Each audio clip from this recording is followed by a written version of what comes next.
A great life is built not by revolution. A great life is built by evolution. Small and steady wins the race. What you do every day is far more important than what you do once every decade. What you do every day is simply your life in miniature. And as you live every single day, so you're crafting your life.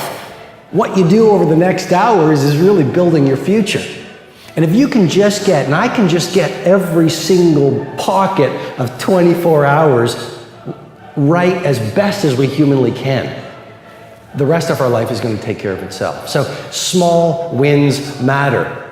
Small daily improvements over time will lead you to stunning results. Tiny wins are the way to greatness.